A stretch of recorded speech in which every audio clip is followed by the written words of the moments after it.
Number 1, what is your name, please? My name is Angelansley. Number 2. My name is Angela Wensley. Number 3. My name is Angelansley. Only one of these people is the real Angela Wensley, and is the only one sworn to tell the truth.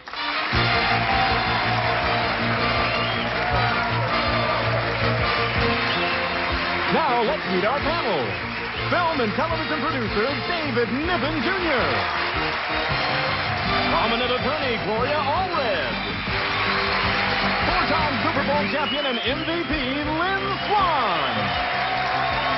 And TV interviewer and host Sarah Purcell.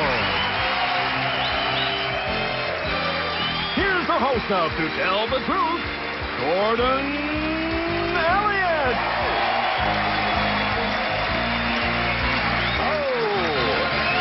Thank you. Good morning and welcome. Oh, you look beautiful. Hey, I was going to ask you a question, Lynn. I haven't had a chance to... Your Super Bowl rings. Why don't you wear them one day, all of them? Your 4 Super Bowl rings. Fantastic. Well, I'll tell you what. I will bring all 4 of them in, and I won't wear them because I like my arms the length they are now. Okay. And the rings are so big that I very seldom wear them. I don't wear a lot of jewelry at all, but I'll bring them in just for you. Oh, could you? And that day also, David can wear his estate jewelry, all the family jewelry. Does that mean I come naked? some of those earrings, they look great on you. Girls, you look wonderful. Very elegant. Lovely to see you again today. Let's get started with the story presented by our first team of challengers, all 3 of whom claim to be Angela Wensley. And here is her story. Please read along with me. I, Angela Wensley, used to be Don Wensley, a man. From the time I was 6 years old, I knew I was a female trapped in the body of a man. I grew up, went to college, played sports, and got married to a wonderful woman. But after many years of marriage, the inner conflict was tearing me apart. I wanted to be a woman. I told my wife my secret. We tried to save the marriage, but it didn't work out. Finally, I mustered up my courage and announced to my co-workers that they would no longer be working with Don. They would be working with Angela. They stood up and applauded. I had the operation, and now I am back at work and happy. Signed, Angela Wensley.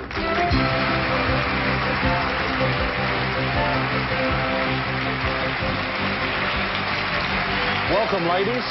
All 3 of you will find out more about this woman who was once a man right after this.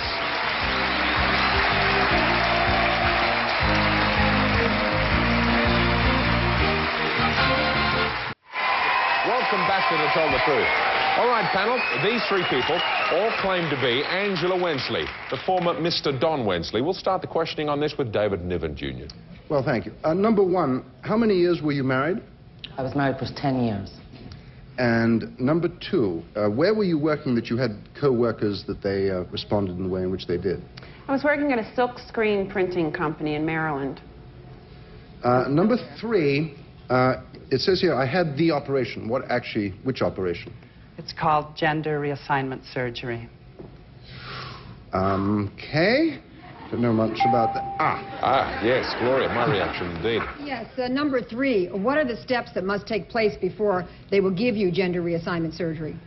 You go through over a year of psychiatric and psychological counseling, and you start on hormones, and you also have to have electrolysis to remove facial hair. Number 2, have you experienced any form of sexual harassment on the job now that you're a woman? No, everyone is very loving towards me because I was so honest that I've attained relationships that I never had before. Number 1, any drawbacks in being a woman? Well, it's a man's world, as they say. But as far as what I went through and what I am now, I'm much happier this way. Lynn. Number 1, you said you knew this when you were 6 years old. What happened to make you feel this when you were 6? It was actually a revelation, almost. I remember distinctly playing in my mother's bedroom and looking in the mirror and just realizing that I was trapped in a man's body. It wasn't a gradual procedure, it just kind of came on to me. Mm-hmm. Number 2, did you play sports in college because you were trying to prove to yourself and more to yourself than others that you were still a man? Exactly. I was trying to compensate. Number 3, you are no longer married, but are you and your former wife, are you still friends? We're still very good friends. In fact, she's still my best friend. Okay. Lynn, one of those questions sounded like you've met some of these men on your teams. No. Sarah. Sarah, it's your turn. Number 3, tell me, have you had to totally change your life? Have you had to move away from where you were moving, where you lived before, in order to just start over? No, I've met with complete and total acceptance from everybody, family, friends, co-workers. You say also that your co-workers, number 3, that they stood up and applauded. Had they had any indications before this happened that this was the right move for you? Not really. A few of them I had told before, but no, this was a big surprise to them. Number 2, now that you've had the surgery, which is a major change both physically and emotionally, how do you feel about starting over as far as marriage, and might there be children in your future? Well, with sexual reassignment, there is no uterus or ovaries, so only if I adopt it. But at this point, I'm just getting my life started again, so I don't really think about that. There you go. Time is up. Time now, panel 2. Vote for either number 1, number 2, or number 3. Our team of challengers will receive $500 for each incorrect vote with a guarantee of $1,000. And if the panel is fooled completely, the team will receive $3,000. So let's start the casting of the votes with David Niven Jr. Well, I haven't been right yet, so I'm probably not going to be right now. But I'm going to try for number 3, because I like the way that number 3 answered my questions. Okay. Your thoughts on it, Gloria? Well, I think that number 3 gave me some suspicion when she answered that everybody was very, very happy with what happened. But on the other hand, she seems very secure in her identity, and I'm going to vote for number 3. Okay. Lynn Swan? I was watching. Everyone seemed to have the right information and seemed very knowledgeable about what was going on. But there was a certain amount of inner satisfaction or maybe pride that kind of exuded from number 1 about what she had gone through. So I gave number 1 my vote. All righty. And Sarah?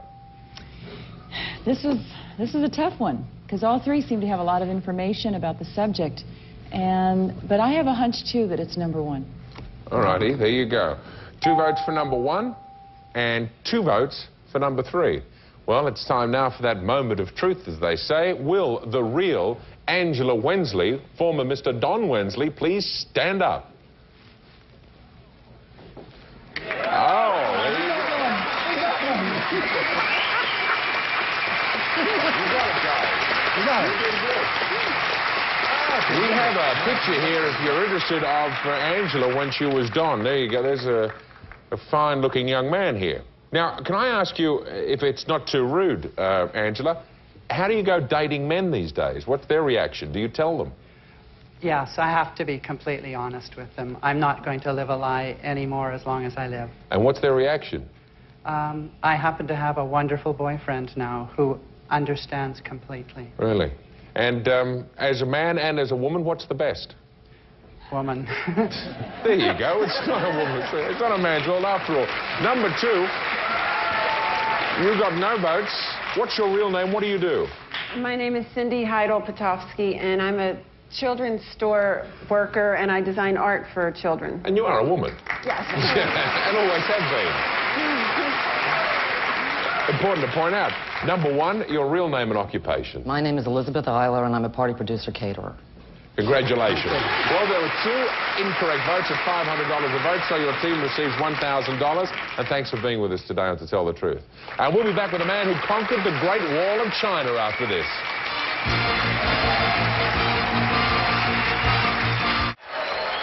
We're back. Let's meet our next team of challengers.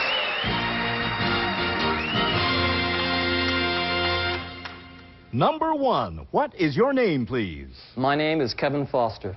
Number 2. My name is Kevin Foster. Number 3. My name is Kevin Foster. Okay, panel, it's up to you to locate the real Kevin Foster, and here is his story. Please read along with me. I, Kevin Foster, am the first person to bicycle from one end of the Great Wall of China to the other. The idea first came to me as a young boy when I saw President Nixon's visit to the wall. It took me 18 years before the Chinese government okayed my ride. Along the way, I encountered choking dust storms in the Gobi Desert and sections of wall that crumbled beneath me. Every time I went through a different province, I was stopped for questioning and was lucky to get through. After 35 days, my dreams had finally come true. I spotted the end of my journey, the Pacific Ocean. Signed, Kevin Foster.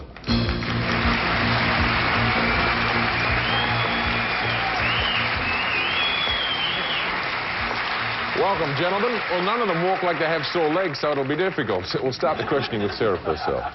Number 1, did you have to learn Chinese? No, ma'am. Number 2, did you learn Chinese? Just enough to get me by. Number 3, did you learn Chinese? No, I had a traveling group of 5 Chinese people that helped out. Number 2, what impressed you about the Chinese people? Just their love of people. Number 3, did you have any interesting experiences with some of the people? It seemed like the poorer the people were, the nicer they were to me. They were just very friendly. Sorry, Lynn, you're next. Number 1, how long is the Great Wall of China? It's 4,500 miles long. Number 2, what was the toughest part of the wall? Was there a real steep climb to any part of it? Probably the mountainous areas in the east were the toughest. Number 3, since you actually rode on the wall itself, on top of it, what was the bottom of it like? Well, it depended. In the Gobi Desert, it was all made out of sand. In the mountains out of Beijing, it was a lot of brick and rock. Number 1, did you ever wonder or question the kind of work that had to go into building this wall while you were riding? You were always impressed at every mile of just the immensity and the amount of work involved. Must have been fantastic, Gloria.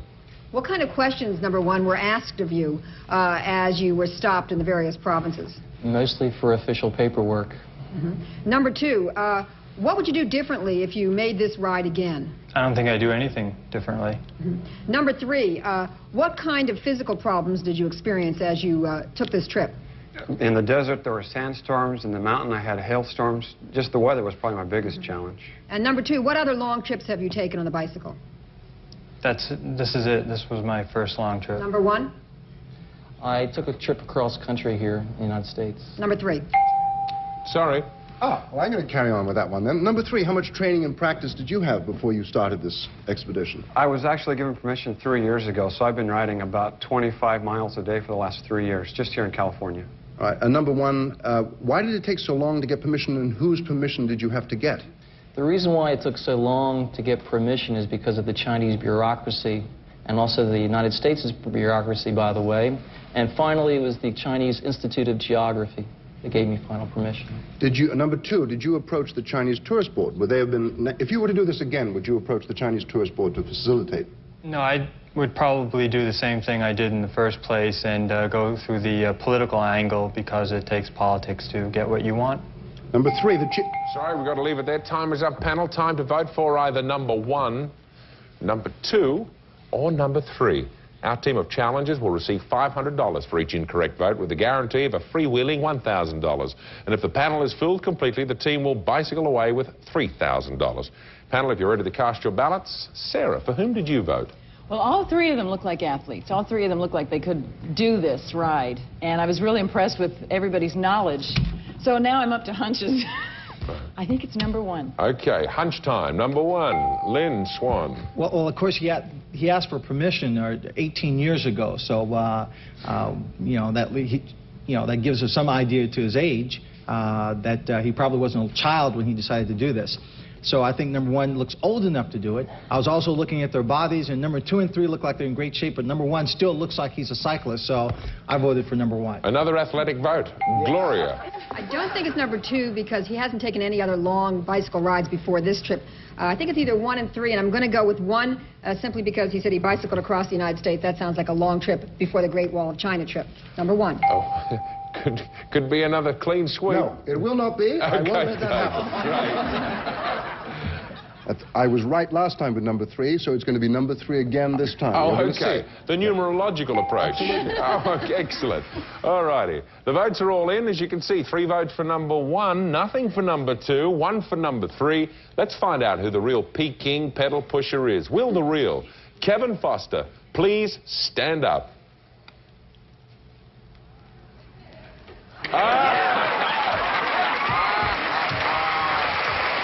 Congratulations. Never thought it would be never. Kevin, you fooled everybody. I believe you have another first in the record books. Last October, well, you know, because of Tiananmen, I couldn't do it last year, so I decided to spend 85 hours on the New York subway system, which gave me the Guinness record, and I got so much publicity out of that that I got the China trip. Fantastic. Is it true that after you've pedaled all the way across China, you want to do it again 20 minutes later? Is that No, Just kidding. Let's find out who our imposters really are. Number one, congratulations, 3 votes. Who are you really? My name is Herb Cobb, and I teach chemistry at the Downtown Business Magnet High School. Okay. Number 3, 1 vote. What do you really do? My name is Ken Middleton, and I am a funeral director at Westminster Memorial Park. You showed up a couple of stiffs on this panel, and so your team will receive $3,000 for stumping them, and thank you for being with us today on To Tell the Truth. We'll be back to play one-on-one with someone from our studio audience right after this. Welcome back. Now it's time to play one-on-one with someone from our studio audience. Burton, who do you have for us today? Well, Gordon, today we have Rick Sherrill of Vancouver, Washington. Welcome, Rick. Hi, how are you?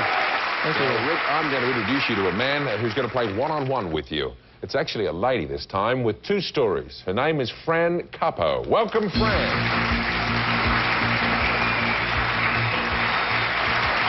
Now, Rick, Fran is going to tell you 2 stories, only one of which is the truth. If you can spot that true story, you'll win $500. Okay, Fran, what's your first story? I'm the fastest talking woman in the world. I can speak at 603 words per minute. Now, that may or may not be the truth, so let's listen to Fran's second story. I am the only female parachutist in a group called Skin Divers. We skydive in the nude. Now, you can turn that over in your mind slowly, Rick, while we now ask the panel to help you win that money. We'll ask 1 question about each story. Let's start with story number 1, that of the fast talker, and Sarah. How do you learn to talk so fast? You can't even get the basics out of it. I know it. I'm intimidated. Well, I live in New York. It's mandatory. Lynn. What's the most difficult combination of words to get out in a fast sequence? Tongue twisters. Tongue twisters. Gloria. I should say Peter Piper picked a peck of pickled peppers. But what kind of statements did you make when you were practicing talking quickly? They told me I either could do something from Shakespeare or the Bible, so I chose something from the Bible. David. Is there a favorite subject, right, that you like to use if you really want to impress people about how fast you can speak? My life. Yeah. It's a blinding flash. Okay, Rick, you've heard Fran's first story. Now story number 2, that of the naked skydiver, and Sarah. You are the only female in this group of skydivers. Are you married? I was. She told him to take a jump. Lynn. Really, this is not meant to be an overly sexual question, but when you jump from the airplane, Well, it is, isn't it? It's going to be, so come on. and you're skydiving nude, do you always jump in the spread eagle position? Oh, really? You don't have to answer that. I used to skydive. When you skydive, you do have to arch. Arch? See, that's 2 places you've got to arch. Okay, Gloria. I'm just going for the naked truth. How many thousands of feet up are you when you begin your skydive? We jump at 3,600 feet. David. Following Lynn's train of thought for a second, where do you go to practice jumping nude? Where do we practice? Well, I assume that you just don't jump out. I mean, you just... Well, you do jump out. I mean, that's the only way to... You can't jump off your bed. You have to... No. All right? Well, wait a minute. I think she's... Oh, no, she has a mirror above her bed and she lies there practicing. That's the archery. 1,000, 2,000. No wonder the husband left her. Okay, now, Rick, you've heard the cross-examination. Is Fran the fast talker or is she a naked skydiver? I lived in New York for about a year, and I couldn't understand any of them, so I think she's the fast talker from New York. Okay. You know, all righty. If you're right, you win $500, and we'll all be very disappointed. Fran, what is your true story? To tell the truth, I am the fast talker. Congratulations, Rick, you've won $500. And thank you for playing one-on-one. Now, I have a stopwatch here in my hand, and Fran is going to recite the story of the 3 little pigs, and we're going to see how long it takes her to do it as she huffs and her puffs her way through the hair on their chinny chin chin. Are you ready? Fran, Go. Once upon a time, 3 little pigs. One little pig liked to sing, the second little pig liked to dance, and the third little pig liked to sit and think. Little pig wolf came along. Little pig let me in. Everyone chee-chee-chin. The Hufflepuff lays in. Something buff. Listen, what's on to the next big's house? Little pig let me in. Everyone chee-chee-chin. The Hufflepuff lays in. Something buff. Listen, what's on to the third big's house? Little pig let me in. Everyone chee-chee-chin. Something buff. They got some men and climbed down the chimney. Pigs had a pot of boiling water. The wolf fell in. The wolf soup. Tomorrow, war and peace. There you go. 18.48 seconds. Congratulations. Thank you, Fran. And we'll be back right after these words. Well, panel, that is it. And I thought your questions on the skydiving, Lynn and David, were just terrible. We'll see you next time for this next edition of To Tell the Truth. Cheerio. Want to feel younger in 60 minutes or less? Try a dose of Polka Royale Youngbloods 2. Come on, let's play. For more energy. Yeah! More confidence. I'm all in. I don't believe it. Watch Polka Royale Youngbloods 2, and you'll be feeling aces. Tomorrow at 10, only on GSN.